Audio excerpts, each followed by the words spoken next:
Welcome welcome Ruby के kitchen में welcome. मेरे प्यारे प्यारे व्यूवर्स को मेरा प्यार भरा सलाम।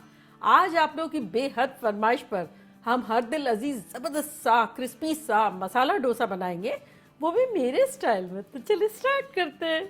अगर आपको मेरी वीडियोस अच्छी लगती है तो लाल सब्सक्राइब का बटन दबाएं।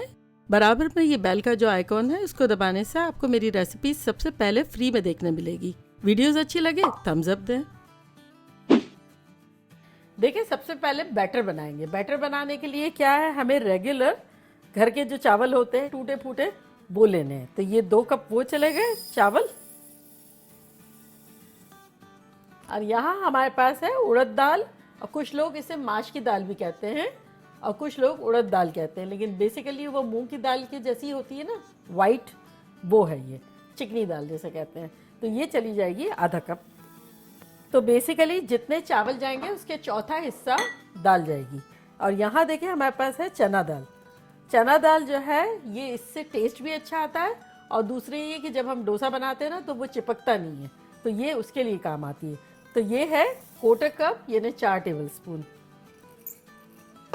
और यहाँ हमारे पास है मेथी दाना, तो ये 1 टीस्पून ये चला जाएगा।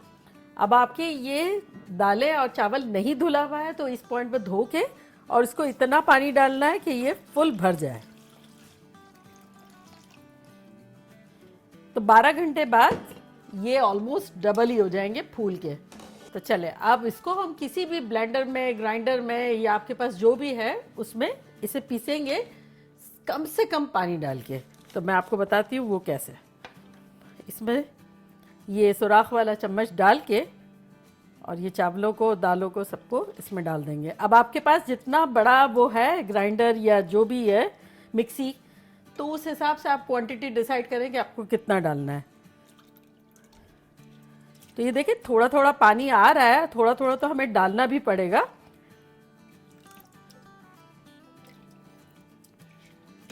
और ये देखिए जैसे इस तरह से 2-3 टेबल स्पून लेके पानी यूँ डाल देंगे।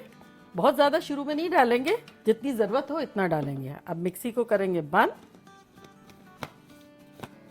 और कोशिश करेंगे कि कम से कम पानी में हो जाए। ग्राइंड करते रहेंगे, अगर नहीं हो तो थोड़ा थोड़ा डालते रहें इस तरह से।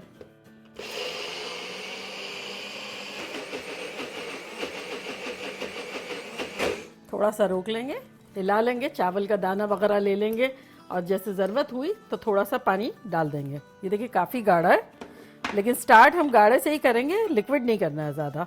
तो 1 टेबल स्पून जितना और डाल देते हैं। और इसको हमें काफ़ी स्मूथ सा, फ्लफ़ी सा बैटर बनाना है।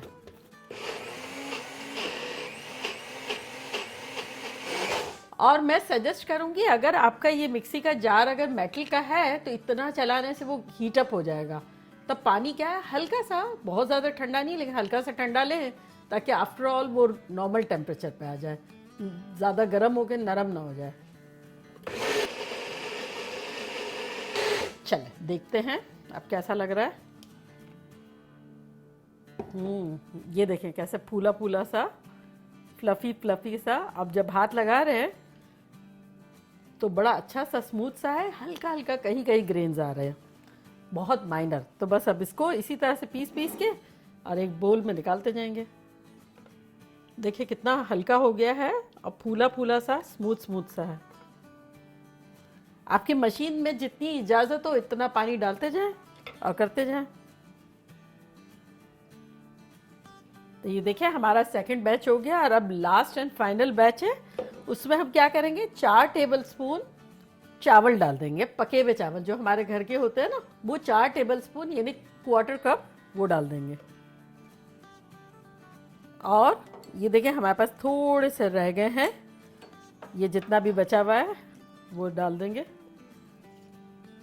तो बस ये जितने भी थे हमने निकाल लिए, और अब थोड़ा सा पानी डालेंगे इसमें।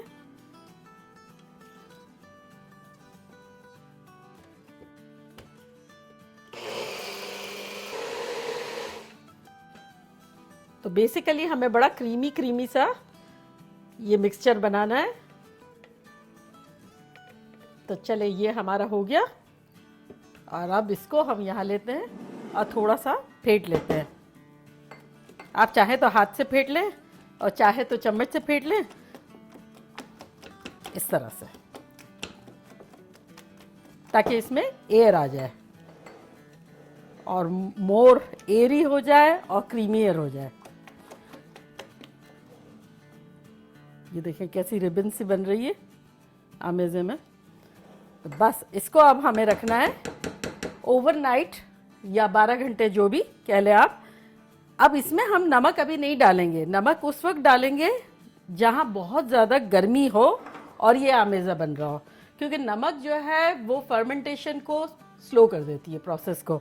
हमें इसे फर्मेंट करना है, तो अब इसको हम नमक डाले बगैर कवर करके 12 घंटे के लिए रख देंगे किसी भी जगह पे जहाँ थोड़ी सी गर्मी और भी ज़्यादा हो, ताकि ज़बरदस्त सा फर्मेंट हो। क्या कहते हैं? तो ये देखिए 12 घंटे के बाद ये कुछ ऐसा लगता है, थोड़ा हल्का हो जाएगा, थोड़ा एयरी हो जाएगा। ये देखिए इस तरह से। तो ये बेसिकली इसको 12 घंटे हो गए हैं, तो अब इसको हम कोने पे रखते हैं और झटपट इसकी ज़बरदस्त सी जो मसाला डोसा की सब्ज़ी है वो बनाते हैं। तो यहाँ देखिए मेरे पास एक पैन है, तो हम इसका चूल्हा ऑन करते हैं। चूल्हा जो है वो मीडियम हाई है और इसमें हम डालेंगे तकरीबन 2 से 3 टेबलस्पून तेल। तो चले अब इसमें हम डाल देते हैं 1 टीस्पून राई दाना। थोड़ा इसका डांसिंग शो करवाते हैं। ये देखिए डांसिंग शो शुरू हो गया। तो अब इस पॉइंट पर हम डाल देंगे यहाँ 2 टेबलस्पून हरी मिर्चें चॉप की हुई है। अब चूल्हे को थोड़ा सा स्लो कर देंगे और साथ ही हम डाल देंगे यहाँ 1 टेबलस्पून भर के चॉप किया हुआ लहसुन। देखिए कितने खुश है। ये एक कॉम्बिनेशन बेहतरीन सा है, लहसुन चॉप किया हुआ, मिर्चें चॉप की हुई और साथ राय दाना। ये तीनों बेस्ट फ्रेंड्स हैं। जब भी ये साथ भूनते हैं ना, इसकी खुशबू बड़ी ख़तरनाक से आती है। अब ज़ीरा कह रहा है मैं क्यों पीछे रह जाऊं, तो इसको भी डाल देते हैं 1 टीस्पून ज़ीरा साबुत सफ़ेद। बस इसे हमें बहुत ज़्यादा फ्राई नहीं करना है, थोड़ा बहुत करना है। देखिए हमारे पास यहाँ 2 पाउंड यानी 1 किलो के आसपास आलू है उबाल के रखे, जिसको हमने बस हाथों से इस तरह से तोड़ दिया है। तो बस इस तरह से ये तोड़ा हुआ आलू जो है वो हम डाल देंगे अब अपने लहसुन और मिर्चें और राई और ज़ीरे के साथ।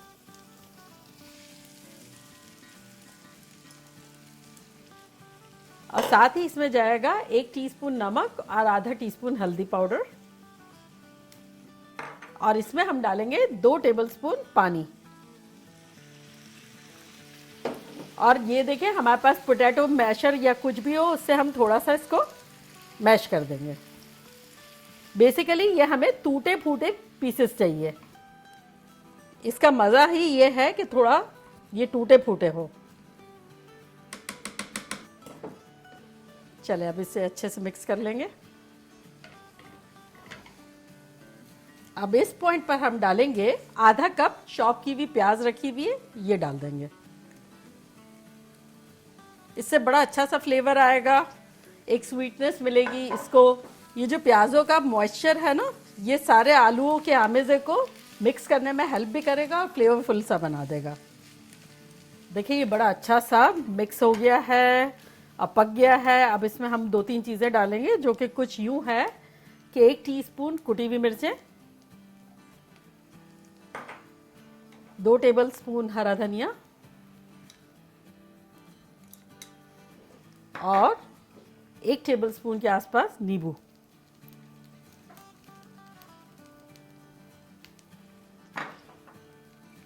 चूल्हे को कर देंगे बंद और इसको अच्छे से मिक्स कर लेंगे। अच्छा अब मुझे बताना ये है कि अगर आपने आलू उबालते हुए नमक डाला है तब आप 1 टीस्पून डालेंगे, जैसे कि मैंने उबालते हुए डाला है। और अगर आपने नहीं डाला है तब आप इसमें 1.5 से 2 टीस्पून के आसपास नमक डालेंगे। चले इसकी तो बड़ी शानदार सी खुशबू आ रही है। अब हमारा मसाला तो बन गया और अब झटपट हम ज़बरदस्त से डोसे बनाते हैं। तो सबसे पहले हम चूल्हा ऑन कर देते हैं, जो कि हमने हाई रखा हुआ है। और अब हम अपने बैटर को देखते हैं। अब आपको डिसाइड करना है कि कंसिस्टेंसी अगर बहुत गाढ़ी है तब हम 1 टेबलस्पून पानी डाल सकते हैं, लेकिन ये मुझे बिल्कुल सही लग रही है। और ये वो टाइम है जब हम इसमें नमक डालेंगे। तो ये 1 टीस्पून भर के हम नमक डाल देते हैं और इसको अच्छे से मिला लेंगे। चले अब देखते हैं कि गरम हुआ है कि नहीं हुआ है। तो यहाँ देखें हमारे पास पानी है, तो इसकी कुछ बूंदे लेके टपकाएंगे और ये देखें ये डांस जब कर रही है ना, तो इसका मतलब ये गरम हो गया है। तो अब इसे हमें ठंडा करना है। तो ठंडा करने का तरीका ये है कि हम थोड़ा सा पानी डालेंगे इस पे और ये बबल्स जो आ रहे हैं ना, इसको पोंछ देंगे इस तरह से। एक आध दफ़ा और करेंगे इसी तरह, ताकि ऊपर की लेयर जो है वो ठंडी हो जाए। हमें तवा गरम भी चाहिए लेकिन ऊपर की लेयर ठंडी चाहिए।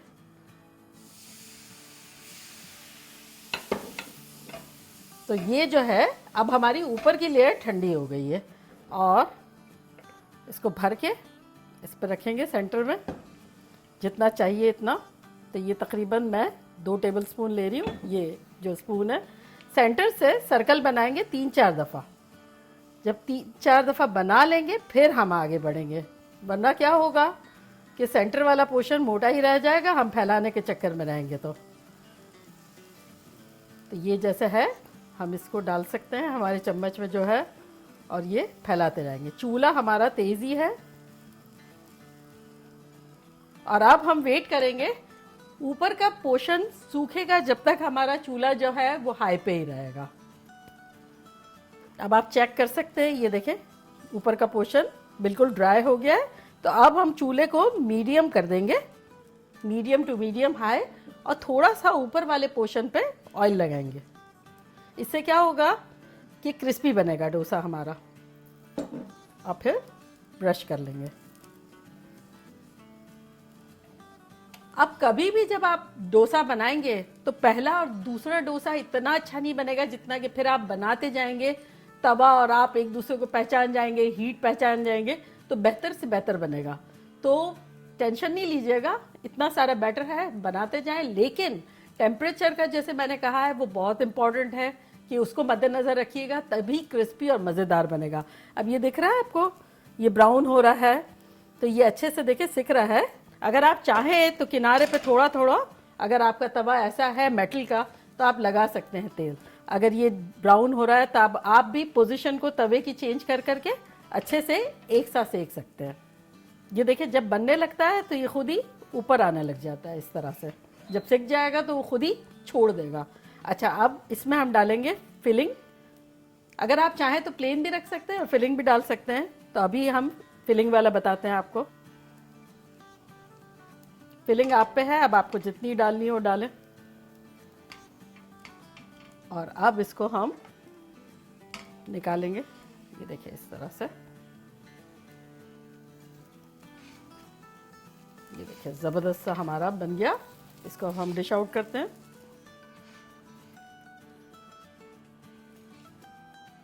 तो अब हमें नेक्स्ट बनाना है, तो दोबारा हम पानी डालेंगे और इसको अच्छे से पोंछ भी लेंगे और ठंडा भी करेंगे। अगर आप चाहें तो आप सिंक में भी जाके खुले नल के नीचे भी तवे को धो सकते हैं। चलिए अब सेकंड वाला डालते हैं। आप चूल्हे से हटा भी सकते हैं, फिर भी डाल सकते हैं कि ऊपर वाला लेयर ठंडा हो और नीचे वाली गर्म हो।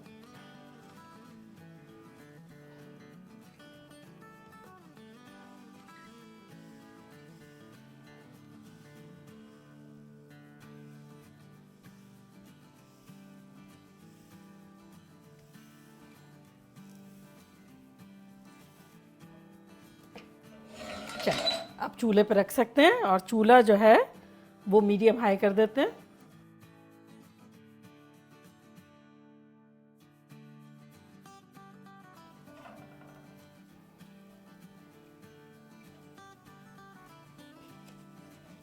और इसको फोल्ड करते हैं।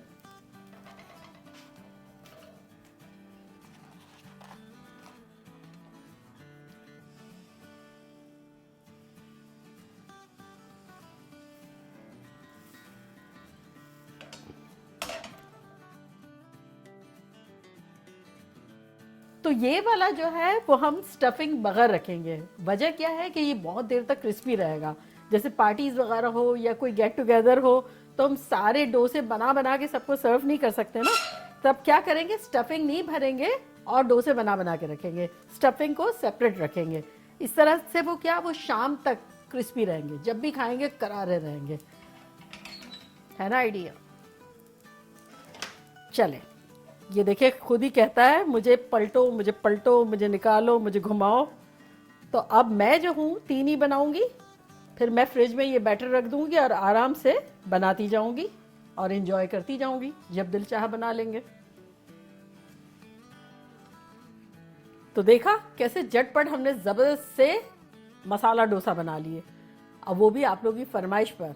कुरकुरे रहेंगे घंटों तक, मज़ेदार रहेंगे। आप फिर जब दिल चाह खा लिया, फ्रिज में से निकाल के बैटर भी रख सकते हैं और बना ले, 8-10 दिन तक एंजॉय करें।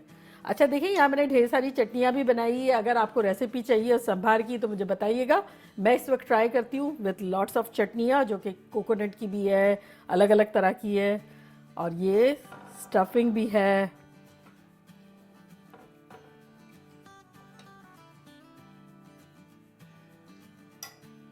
चटनियों से तो एक्चुअली असल मज़ा जो है ना, वो चटनियों के साथ ही आता है। और ये संभार भी है। मेरी फैमिली में सब इसके साथ साथ पीते जाते हैं, बड़ा मज़ा आता है। तो चले, ये देखें कुरकुरा सा, आवाज़ सुना आपने? ये देखें, यूँ भी खा सकते हैं, भर के भी खा सकते हैं। तो ये जैसे आलू लिया रोटी सालन की तरह, ये चटनियाँ ली, जो भी एक लेनी हो, सारी लेनी हो, मैं तो सभी खा लेती हूँ।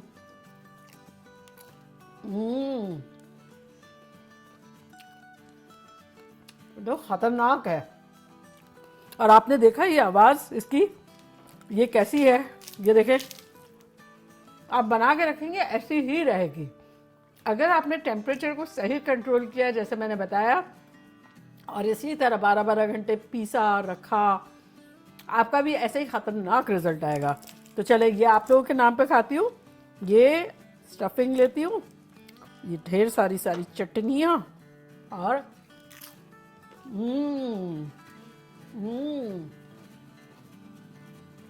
मज़ेदार, खतरनाक, मार डाला। अब आप लोग जल्दी जल्दी जाएं, बनाएं, मज़े करें। और अगर आपको संभार की रेसिपी भी चाहिए और चटनियों की, तो मुझे कमेंट बॉक्स में लिखें, मैं ज़रूर दूंगी। चलिए चलती हूँ, दुआओं में याद रखिएगा। इंशाल्लाह फिर लौट के आऊँगी सिंपल फन और मज़ेदार रेसिपी के साथ। लव यू ऑल, बाय, अल्लाह हाफिज़।